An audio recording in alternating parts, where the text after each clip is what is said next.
উফ, এইবার এমন একটা দাও মারবো না যে কৃষ্ণচন্দ্র কেঁদে কুল পাবে না। কিন্তু সেটা একমাত্র সফল হবে এর মন্ত্রী আমাদের পাশে থাকে। আরে ও তো মোহর ছাড়া আর কিছুই চেনে না। ওকে খবর দিয়েছি এক্ষুনি এলো বলে। রাজামশাই, কৃষ্ণনগরের মন্ত্রী এসেছেন। ওকে ভেতরে পাঠিয়ে দাও। প্রণাম খাম্বাজরাজ। এ কি রানীমা, আপনি? আমি তোমাদের কৃষ্ণনগরের রানীমা নই, আমার নাম ললনা।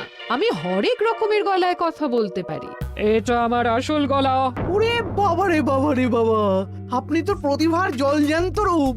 একে আপনি কোথা থেকে পেলেন খাম্বাজরাজ? বেশ কিছুদিন আগে একটা যাত্রা দেখতে গিয়ে ললনার সাথে পরিচয় হয়।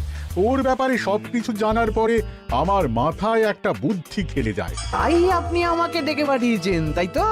একদম তাই। আমার একটা পরিকল্পনা আছে। ছলে বলে কৌশলে ওই কৃষ্ণনগরের আসল রানীকে কিছুদিনের জন্য বাইরে পাঠাতে হবে, আর সেই সুযোগে সেসব দায়িত্ব আমার ওপরে ছেড়ে দিন। আমি নিজের দায়িত্ব নিয়ে ললনাকে কৃষ্ণনগরের রানীর সমস্ত আদব কায়দা শিখিয়ে দিয়েছি। এখন শুধু আমি বাকি ব্যাপার নিয়ন্ত্রণ করব। এখন মহারাজ বাৎসরিক হিসেব নিয়ে ব্যস্ত, তাই রানীমা চলে যাবেন আর তার বদলে ঢুকবে ললনা দেবী। তাহলে আর দেরি কেন? আজ রাতেই বেরিয়ে পড়ো। আর যদি আমার পরিকল্পনা অনুযায়ী এগোতে পারো, তাহলে কিছুদিন পরে তুমি হয়ে উঠবে কৃষ্ণনগরের রাজা। আমার কত দিনের আশা। চলুন তাহলে। হ্যাঁ চলুন, রাজবাড়ির বাকি ব্যাপার যেতে যেতে বুঝিয়ে দেব। রানীমা কিভাবে কথা বলেন, কাকে কি বলে ডাকেন, রাজবাড়ির কোথায় কি আছে সব।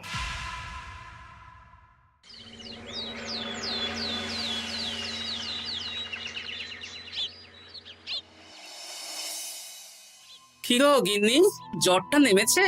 এই জ্বরটা কমেছে, কিন্তু শরীরটা খুব দুর্বল গো। তুমি পারলে ভাতটা রান্না করে রাজবাড়ি যাও, আমি বেলার দিকে এই কিছু একটা তরকারি করব। না না গিন্নি, তোমাকে এই শরীরে রান্না করতে হবে না। আমি তরকারির সবজি কুটে রাখছি। হ্যাঁ, ওই পুটির মাকে বলে রাখবো, ও এসে রান্না করে দেবে। তাহলে তো ভালোই হয়। জ্বরে একেবারে শরীরটা দুর্বল করে দিয়েছে গো। হ্যাঁ, তুমি বিশ্রাম নাও গিন্নি, আমি রান্নাঘরে যাই। কি গোপাল আজকে এখনো এলো না? ও কোনোদিন সময় এসেছে মহারাজ? ওকে তাড়িয়ে আপনি একটা কাককে রাজসভায় রাখলেও সে সময়ে আসবে। না, আসলে গোপালের গিন্নির খুব জ্বর, আমি দেখে এসেছি। তাই হয়তো ওর গিন্নির সেবা শুশ্রূষা করতে গিয়ে গোপালের দেরি হচ্ছে। তোমাকে আর গোপালের হয়ে কাসুন্দি গাইতে হবে না। এই তোমরা থামো তো। একটু দেরি হয়ে গেল মহারাজ। আসলে গিন্নির খুব জ্বর, তাই কিছুটা রান্না করে এলাম। আচ্ছা আচ্ছা আচ্ছা, তা এখন তোমার গিন্নির শরীর কেমন আছে? আগের থেকে ভালো আছে মহারাজ, জ্বরটা কমেছে, কিন্তু শরীর খুব দুর্বল। বেশ বেশ, একটু যত্নআত্তি করো।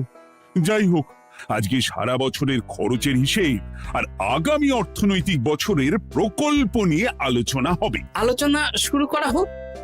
বিগত অর্থনৈতিক বছরে বিভিন্ন খাতে মোট খরচ হয়েছে 15,700 মোহর, আর বিভিন্ন কর বাবদ উপার্জন হয়েছে 22,000 মোহর। তাহলে তো মহারাজ ভালোই লাভ হয়েছে। এবার আমাদের দিকে একটু নয়ন মেলে তাকালেই হয়। সেসব তো দেখবই, কিন্তু তার আগে আমি মন্ত্রীর সাথে বিগত বছরের সব খরচ নিয়ে হিসেবে বসবো। হ্যাঁ, বেশিরভাগ দায়িত্ব তো মন্ত্রীমশাইয়ের কাঁধেই থাকে, তাই উনি কোনো হিসেবে জল দিয়েছেন কিনা সেটাও পরখ করে নেওয়া যাবে। এত কাজের চাপ যাচ্ছে কদিন, শান্তিতে ঘুমোতেও পারছি না। মন্ত্রী, তুমি আজ বিকেলে রাজবাড়িতে চলে এসো। বিগত অর্থনৈতিক বছরের হিসেবগুলো একবার দুজনে বসে মিলিয়ে নেব। আচ্ছা মহারাজ, যা করার তাড়াতাড়ি করে নিতে হবে। এখন দেরি করলেই এই বছরের প্রকল্পগুলো শুরু করতে দেরি হয়ে যাবে। মহারাজের জয় হোক। বলো প্রহরী, তুমি কি কিছু বলবে? মহারাজ, একজন কালো চাদর মুড়ি দেওয়ার লোক এলেন আর আমার হাতে এই চিঠিটা ধরিয়ে দিয়ে চলে গেলেন। এই গরমে চাদর মুড়ি? অদ্ভুত লোকটা, কি রে বাবা? সর্বনাশ! কি হলো? তোমাদের রানীমার জ্যাঠামশাই খুব অসুস্থ, তাই পরিবারের সবার সাথে দেখা করতে চান। ও মা গো, আজ সভা এখানেই শেষ। এইবার শুরু হবে আসল খেলা। কি বলছেন মহারাজ? হ্যাঁ রানী, আমাকে এক্ষুনি জ্যাঠামশাইয়ের কাছে যাওয়ার বন্দোবস্ত করে দিন মহারাজ। কিন্তু রানী, তোমার জ্যাঠামশাইয়ের বাড়ি কৃষ্ণনগর থেকে ঘোড়ার গাড়িতে গেলেও তো 1.5 দিন সময় লেগে যাবে। এদিকে আমার এত কাজের চাপ। আপনি বরং কয়েকদিন পরে আসুন, আমাকে এক্ষুনি যেতে হবে মহারাজ। বেশ বেশ, আমি তোমার যাওয়ার ব্যবস্থা করছি। সাবধানে যেও রানী, আমি 2-3 দিনের মধ্যেই আসছি।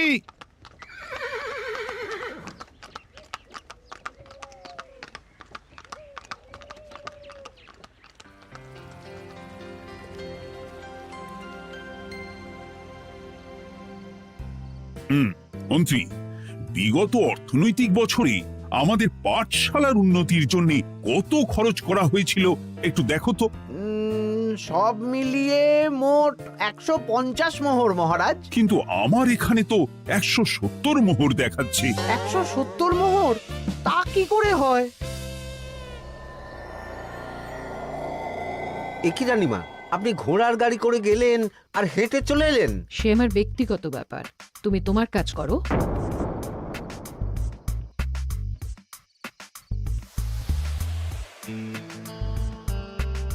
এ কি রানী, তুমি চলে এলে? আমার শরীরটা খুব একটা ভালো লাগছে না মহারাজ, পেটটা কামড়াচ্ছে, তাই সহিসকে বললাম ঘোড়ার গাড়ি নিয়ে জ্যাঠামশাইকে দেখে আসতে, আর আমি বাড়ি চলে এলাম। ও, সহিস এসে খবর দেবে, তারপর আমি আর আপনি দুজনে একসাথে যাব। বেশ বেশ, ঠিক আছে রানী, তুমি বিশ্রাম নাও। বিশ্রাম না, আমি একটু স্নান ঘরে যাব, পেটটা কেমন মোচড় দিচ্ছে। মহারাজ কিছুই বুঝতে পারেনি, মজা জমবে।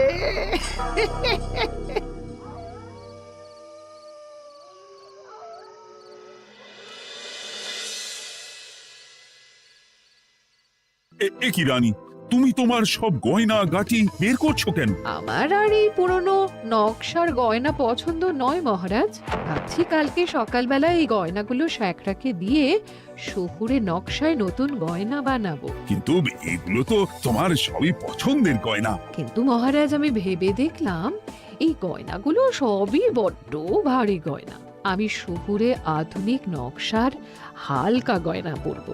এমনিতে জ্যাঠামশাইয়ের শরীরটা ভালো নেই, মনটাও ভালো নেই, ও, পেটটা কেমন মোচড় দিচ্ছে, আমি আরেকবার স্নান ঘরে যাব।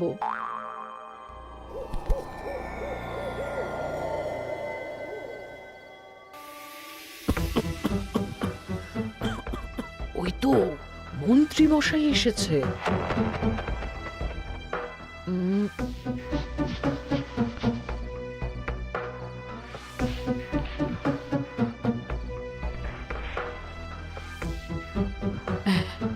এই রাজ্যে গোপাল আমার শত্রু, কালকে থেকে গোপালকে খাটাবে।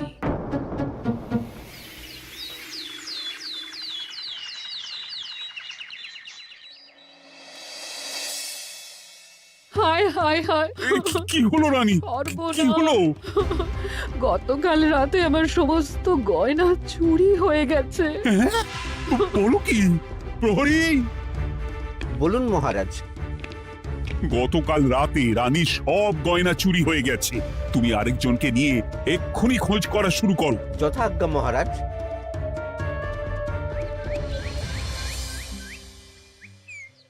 আমার সব গয়না চুরি হয়ে গেল, এবার আমি কি করব? আরে রানী, তুমি কেঁদো না, সেই সকাল থেকে কেঁদেই চলেছো। আমি তো প্রহরীকে খোঁজ করতে পাঠিয়েছি। এই সব প্রহরী কর্মচারী কাউকে বিশ্বাস হয় না আমার, আজ থেকে সবাইকে ছুটি দিয়ে দেব। কি বলছো তুমি? সবাইকে ছুটি দিয়ে দিলে রাজবাড়ির কাজ কে করবে? কেন? আমাদের সবচেয়ে বিশ্বাসযোগ্য সভাসদ গোপাল আজ থেকে রাজবাড়ির সব কাজ গোপাল করবে। কি বলছো? আপনি কি বলতে চাইছেন? গোপাল বিশ্বাসযোগ্য না? হ্যাঁ, গোপাল আমার সবচেয়ে প্রিয়, ওর চেয়ে বিশ্বাসযোগ্য আর কেউ নেই। কিন্তু কোনো কিন্তু না, বলবেন আপনার আদেশ। এক্ষুনি গোপালকে ডেকে পাঠান। যেমন তোমার ইচ্ছে।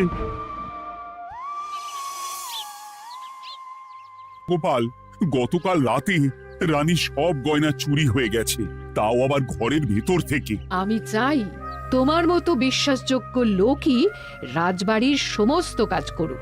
মানেটা ঠিক বুঝতে পারলাম না রানীমা। মানে আমি রাজবাড়ির বেশিরভাগ কর্মচারীকে ছুটি দিয়ে দিচ্ছি, তার বদলে রাজবাড়ির কাজ করবে তুমি। কিন্তু কোনো কিন্তু না। রাজসভার ভাড়ামো অনেক হয়েছে, এবার থেকে তোমার কাজ বাসন মাজা, ঘর মোছা, কাপড় কাচা, পুরো রাজবাড়ি ঝাঁট দিয়ে পরিষ্কার করা। এই সেরেছে। যাও, রান্নাঘর থেকে বাসন নিয়ে পুকুর পাড়ে গিয়ে বাসন মাজবে। এ কি গোপাল, রাজসভা থেকে সোজা পুকুর পাড়ে?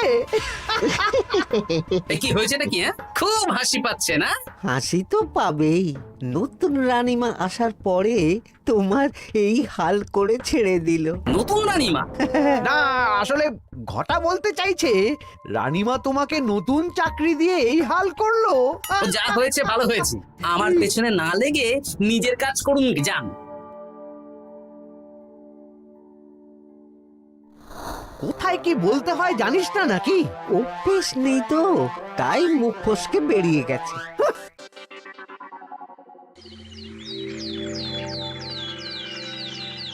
রাজ্যে চোরের উপদ্রব বেড়ে গেছে, তাই আমরা কিভাবে চোরের উপদ্রব কমানো যায় সেই নিয়ে আজকে একটা আলোচনা করব। কিন্তু মহারাজ, রাজসভায় এখনো তো সবাই আসেনি। এই তো এসে গেছি। ওই রাজবাড়ির জামা কাপড় কাচ্ছিলাম। এ কি, গোপাল এখন রাজবাড়ির জামা কাপড় কাচে? হ্যাঁ, সেসব করতে গিয়ে আমার নিজের জামা কাপড়ই ভিজে গেল, তাই বদলে এলাম।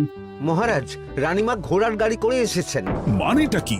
রানী তো রাজবাড়িতেই আছে। হে কি মহারাজ, আমি প্রহরীদের কাছে শুনলাম আমার মতন দেখতে কেউ রাজবাড়িতে উড়ে এসে জুড়ে বসেছে। মানে তুমি তো আগেই চলে এলে। কি কাণ্ড!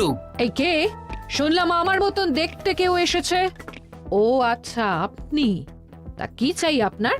বোঝো কাণ্ড, একরকম দেখতে একরকম গলা। এ বলে আমি আসল, ও বলে আমি। হয় হয় হয়, আসল নকল বোঝাই দায়। একটা নয়, দুটো রানী। আমার জ্যাঠামশাই একদম সুস্থ। এই মহিলা নিশ্চয়ই ভুয়ো চিঠি দিয়ে নিজের রাজবাড়িতে ঢোকার সুযোগ খুঁজছিল। একদম বাজে কথা বলবেন না। আপনি কে সত্যি করে বলুন। সমস্যা সমস্যা, ঘোর সমস্যা। আমার কোনো পাণ্ডিত্য দিয়ে বুঝতে পারছি না কে আসল আর কে নকল। আমি আসল, বিশ্বাস করুন। আমি তো এই মাত্র এলাম। না, আপনি নকল, আমি আসল। কিভাবে বুঝবো? আমি বলবো মহারাজ, এই যে এই রানী আসল। হ্যাঁ, কিন্তু মন্ত্রীমশাই, আপনি কি করে বুঝলেন? না মানে এই রানীমা তোমার উপরে এত ভরসা করে রাজবাড়ির কাজ করাচ্ছেন, কাউকে বিশ্বাস করেননি, একমাত্র তোমাকে বিশ্বাস করেছেন। এত ভালোবাসা, এত বিশ্বাস কার থাকতে পারে বলো? মানে গোপাল, তুমি রাজবাড়ির কি কাজ করছো? বাসন মাজা, ঘর মোছা, বাগান পরিষ্কার, অনেক কাজ করছি রানীমা। আপনার সব গয়না চুরি হয়ে গেল, তাই কাউকে বিশ্বাস করা যাবে না বলে ওই রানীমা আমাকে কাজে রাখলেন। এই ওই বন্ধ করে একটা উপায় বের করো। বেশ বেশ, আমি ধরে নিচ্ছি দুজনেই আসল। তাই আপনাদের দুজনকে আমি পরীক্ষা নেব, দেখব কে উত্তীর্ণ হন। তাই নাও। আপনারা দুজনেই তো সেনাপতিকে চেনেন, বলুন তো সেনাপতির আসল নাম কি? সনাতন সেন। আচ্ছা, আপনাদের বাপের বাড়ি কোথায়? বিজয়গড়। দূর দূর, গড়গড় করে সবই বলে দিচ্ছে। এভাবে হবে না, অন্য কোনো উপায় ভাবো। বেশ, সেনাপতি তলোয়ার দাও তো। দিচ্ছি। এই নিন, এই তলোয়ার দিয়ে মহারাজকে মেরে ফেলুন। আপনাদের মধ্যে কে মারতে চান বলুন। এসব তুমি কি বলছো গোপাল? মহারাজ আমার পতি পরমেশ্বর, ওনাকে আমি মারতে পারি? আমি স্বপ্নেও ভাবতে পারিনি গোপাল তুমি এই জঘন্য কাজ আমাকে করতে বলবে। আমি নিজের প্রাণের আহুতি দিতে পারি, কিন্তু মহারাজের গায়ে একটা আঁচড়ও দিতে পারবো না। উফ, খাম্বাজরাজ বেছে বেছে এক ধুরন্ধর নারীকে পাঠিয়েছেন, কোনো জবাব নেই। আমি বুঝতে পারছি না মহারাজ, এনাদের হাবভাব, কথাবার্তা, রূপ সবই একরকম। তবে যিনি ঘোড়ার গাড়ি চেপে এখন ফিরলেন, তিনি আসল হলেও হতে পারেন। আমি আসল, বিশ্বাস করুন। বললেই হলো?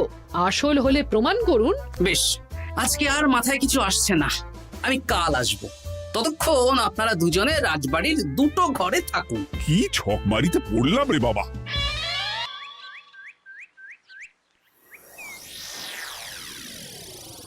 ললনা একদম তৈরি হয়ে এসেছে।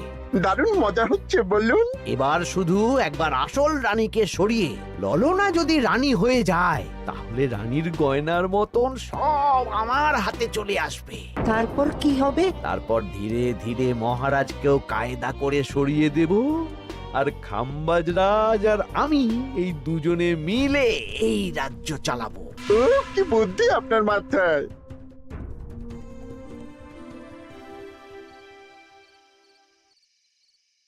বলছি শোনো না, আমার শাড়িটা একটু ছিঁড়ে গেছে গো। তুমি বাজার থেকে কালকে আমার জন্য একটা শাড়ি নিয়ে আসতে পারবে? হ্যাঁ, আচ্ছা বেশ, নিয়ে আসবো শাড়ি। শাড়ি শাড়ি শাড়ি, এই তো মাথায় বুদ্ধি এসেছে। কাল নয়, আজকেই। গোপাল, তুমি কিছু ভাবতে পারলে? মহারাজ, আপনার দুই রানীকে ডাকুন। আমার তো একটাই রানী। ওই হলো মহারাজ, আসল নকল দুজনকেই ডাকুন। কই গো, একটু বাইরে এসো। বলুন মহারাজ, আপনি যাচ্ছেন? আচ্ছা, আমি দুটো শাড়ি নিয়ে এসেছি, লাল শাড়ি আর নীল শাড়ি।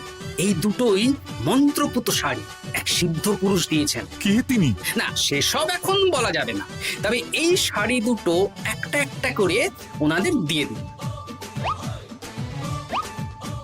এবার আমি এই শাড়ির বিশেষত্ব বলি। হ্যাঁ বলো গোপাল, বলো। আপনারা দুজনেই আজ রাতে এই শাড়িটা পরবেন, সারা রাত পরে থাকবেন। এই শাড়িগুলো 12 হাত মাপের শাড়ি। আগামীকাল সূর্যোদয় হওয়ার পরে যার শাড়ি 4 হাত কমবে সেই হবে আসল রানী।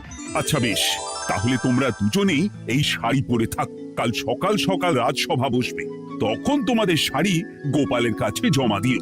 আচ্ছা। আমি যে নকল সেটা বুঝতে দেওয়া যাবে না। কি করে এই শাড়িটা 4 হাত কেটে ফেলে ওই দুফল কাটার ছড়ি কেটে ফেলো। কালকে আবার মজা হবে।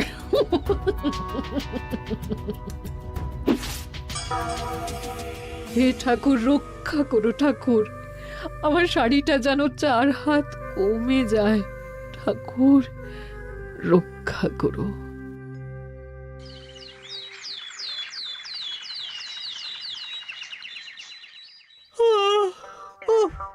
এত সকাল সকাল রাজসভা, দূর, ভালো করে ঘুমটাও হলো না।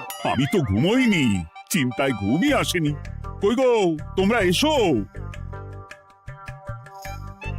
এই নিন আমার শাড়ি, এবার মেপে দেখুন, এটা 4 হাত কমে গেছে। এই দেখুন মহারাজ, বিশ্বাস করুন আমি আসল, কিন্তু এই শাড়িটা সারা রাত পরে থাকা সত্ত্বেও 4 হাত তো দূর, 4 আঙুলও কমেনি। লাল শাড়িটাই ছোট মনে হচ্ছে। তাহলে তুমি আসল? উফ, বাবা, বাঁচা গেল। আয়, কে আছো? এই নকল রানীকে কারাগারে বন্দি করো। দাঁড়ান মহারাজ, বন্দি করতে হলে যার শাড়ি 4 হাত কমে গেছে তাকে বন্দি করুন। কেন? আমার শাড়ি তো 4 হাত কমে গেছে। শর্ত অনুযায়ী যে আসল তার শাড়ি তো 4 হাত কমবে না, আপনি ধরা পড়ে গেছেন নতুন রানীমা। এগুলো কোনো মন্ত্রপুত শাড়িই নয়, এগুলো আমার পরিকল্পনার প্যাচ। আপনি নিশ্চয়ই নিজেকে আসল প্রমাণ করার জন্য শাড়িটা কেটেছেন। না মানে, না না না, তাহলে কমলো কি করে? না মানে হয়ে গেল। সত্যি গোপাল, তোমার বুদ্ধির জবাব নেই। গোপাল, তুমি আমাকে বাঁচালে। এই যে নতুন রানীমা, চুপ করে কেন? ওকে আমি কারাগারে গিয়ে বেত মারছি, তাহলেই সব বলবে। বল, কে তুই বল? আসলে মানে আমার নাম ললনা। আমি যাত্রাপালা করি, অনেক রকম গলায় কথা বলতে পারি। কদিন আগে খাম্বাজ রাজ আর এই মন্ত্রী মশাই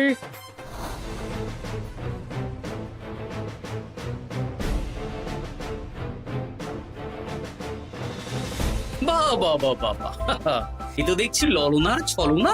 তা তার মানে রানীমার গয়না? ওগুলো তো সব মন্ত্রীকে দিয়েছে, জানলা দিয়ে কাপড়ে পেঁচিয়ে নামিয়ে দিয়েছি।